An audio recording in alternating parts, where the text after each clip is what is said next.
Bonjour Nadège, est-ce que vous pouvez nous présenter votre structure en quelques mots?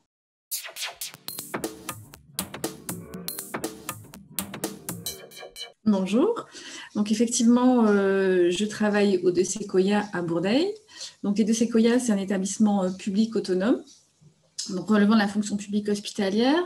On accueille environ 174 résidents sur l'ensemble de la structure et qui se compose avec un EHPAD, un EPHA, un foyer d'accueil médicalisé, un foyer de vie, des studios et un accueil de jour. Donc en gros, on accueille sur plusieurs dispositifs des personnes âgées, personnes handicapées, entre 20 et 100 ans, en gros.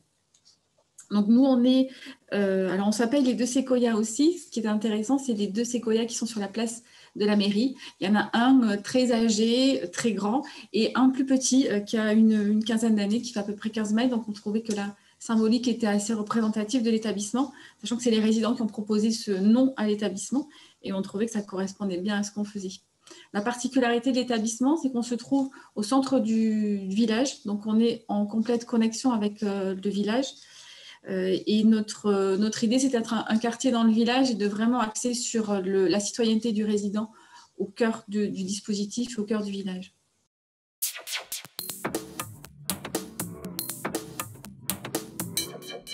Alors, en fait, on s'est rendu compte quand on a travaillé sur le projet d'établissement en 2015, ça faisait vraiment partie, c'est un axe de notre projet d'établissement. On s'est rendu compte qu'il y avait beaucoup de choses qui tournaient autour de l'ouverture au champ culturel et artistique. À double titre d'ailleurs, c'était par rapport à un accès à la culture pour les personnes en tant que découverte ou de pratique. C'est aussi un moyen de déstigmatiser par rapport à l'handicap ou au grand âge. Donc on s'est rendu compte que c'était vraiment pour nous un bon support et un bon moyen pour ces objectifs-là, par rapport toujours à l'intégration dans la vie ordinaire, entre guillemets. Ça s'est concrétisé. On a un axe sur le projet d'établissement où on s'est fixé de pouvoir organiser tous les ans diverses manifestations, organiser ou participer. Au sein des professionnels, on a eu des art-thérapeutes, on a des ateliers d'expression corporelle, de théâtre, de poésie. Donc il y a plusieurs modes d'expression qui font vraiment partie intégrante de l'établissement.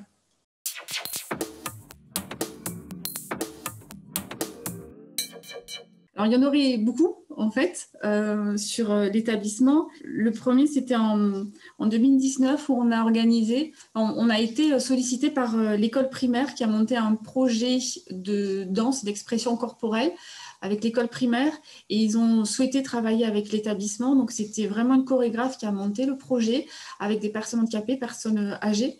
Et c'était dans le cadre du spectacle de fin d'année de l'école. Donc, c'était vraiment hors champ médico-social et c'est ça qui était vraiment très intéressant. Donc, tout type de personnes, avec des personnes démentes aussi qui ont vraiment pris place dans le projet. Il n'y avait plus cette barrière-là de savoir ce qui fonctionnait, ce qui ne fonctionnait pas dans la personne. Et ça a été un spectacle sur la transmission, l'intergénérationnel, la solidarité. Et ça a été extrêmement émouvant. Et on a vu la représentation au niveau de l'école, les parents d'élèves qui avaient aussi des larmes aux yeux. Merci beaucoup Nadège et je vous dis à très bientôt pour de nouveaux partages culturels. Au revoir. Avec plaisir. Au revoir.